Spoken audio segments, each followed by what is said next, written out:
Купил две симпатичные свиные рульки. На рынке, естественно. А рулька — это вот такая часть свиной туши, как на рисунке. Вот это передняя рулька. Мясо в ней поменьше, чем заднее, но она часто используется как порционное блюдо.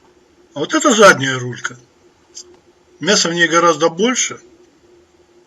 Этот вариант подойдет для семьи. Кожа обработана чисто, классно. Такой надо покупать. Всем привет! Это был фрагмент из моего же сюжета 2016 года. Там я рульки запекал. Я сегодня их замариную. Доводить, готовить буду завтра. Итак, у меня здоровая рулька. Позже ее рассмотрим. 4 луковицы режу пополам. Укладываю на горячую сковороду. Без всякого масла, на сухую. Пусть лук заколируется. Деревянная специя, можно и металлическая. Делаю проколы. По поводу, какую рульку лучше использовать, мнения расходятся. Одни считают, что исключительно переднюю, другие считают, что исключительно заднюю.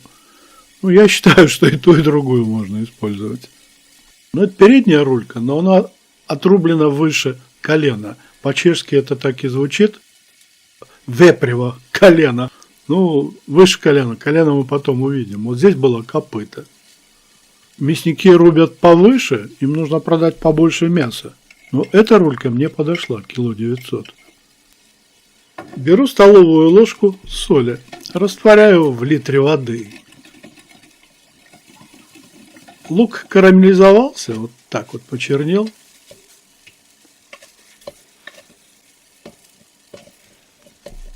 Взял соответствующую емкость, форму.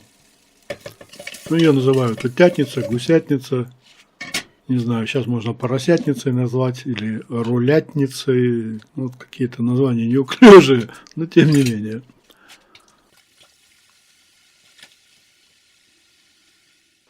Пошла бутылка черного пива, темного.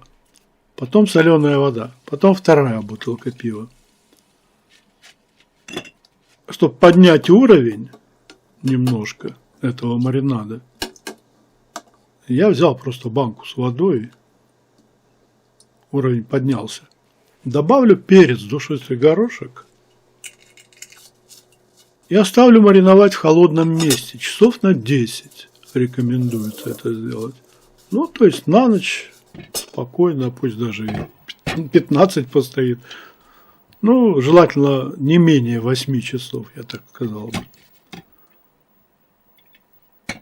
Ну, за это время я один раз достал эту емкость рулькой и рульку перевернул.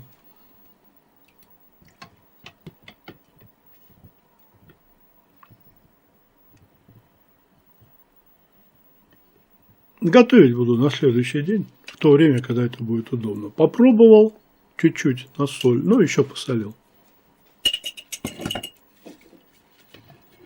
Да, я просто капельку взял на палец и попробовал.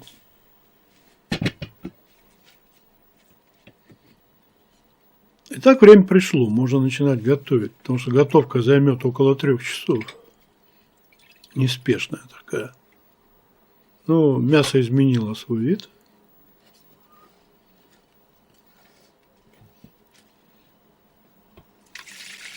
Этот лук нам не понадобится, а маринад понадобится. В нем мы будем варить, добавив воду или бульон.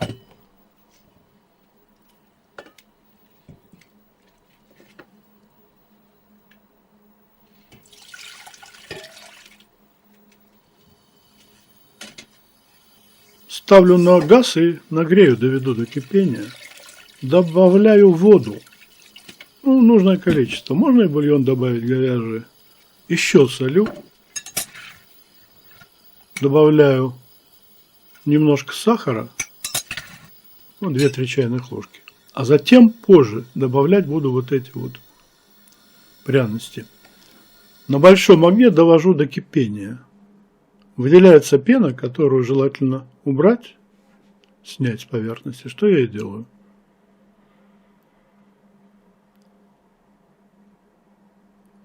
Можно держать 2 часа при слабом кипении. прямо на конфорке сверху. Но я решил поставить в духовку. И на 160 градусах буду держать 2 часа. А через час добавлю пряности, специи. Ну вот у меня форма вот этой емкости для запекания томления вытянутая, поэтому вот на конфорке будет не очень хорошо. Центр греться больше, а края меньше. Поэтому я решил сделать в духовке. Добавил тимьян, чайную ложку, душистый горошек, примерно чайную ложку, и 28 горошин черного перца или смеси перца, разного перца, может 29.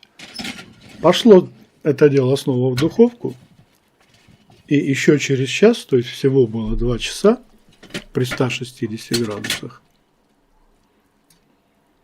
Проверяю, как дела, все нормально, шкура уже мягкая, мясо тем более мягкое.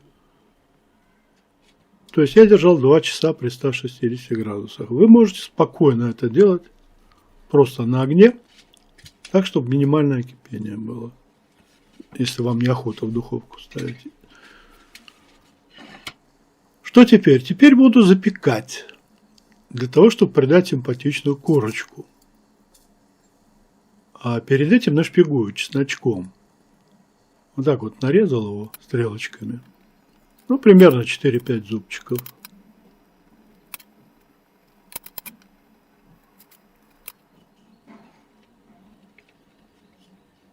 Не очень симпатично это выглядит, как видите. Но после колеровки в духовке будет выглядеть гораздо симпатичнее. Беру столовую ложку горчицы и примерно столько же жидкого меда. Размешал.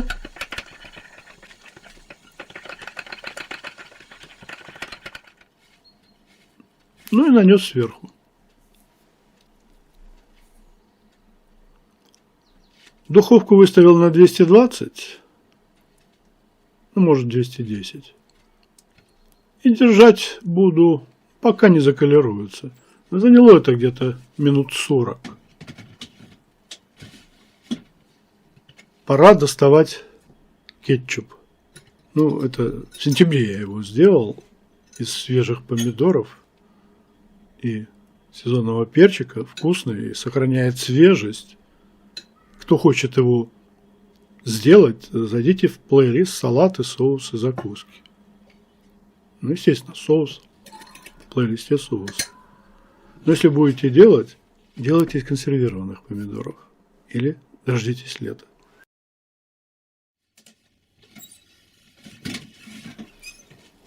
Ну вот рулька заколеровалась. Видите, вот как она взволнованно дышит. Выглядит неплохо. Чуть-чуть дал остыть. Хочу достать кость, чтобы мы с вами вместе посмотрели на эту кость.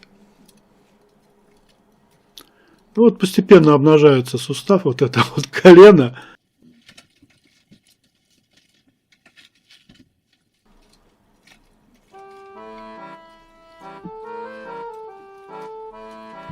Ну вот вы видите этот сустав. Вот если по этому суставу отделить, тогда получится рулька небольшая, порционная. Ну, а это весило кило 900. И после того, как я все приготовил, мясо примерно было кило 200. Довольно много. Оно сочное, но и тает во рту. Шкурку тоже можно есть. Она хрустящая и тоже вкусная. Подаю. Стоп. Пока не подаю. Ну, все нормально. Все нормально. Подаю. Вкусно. Рекомендую. Всем приятного аппетита. Пока.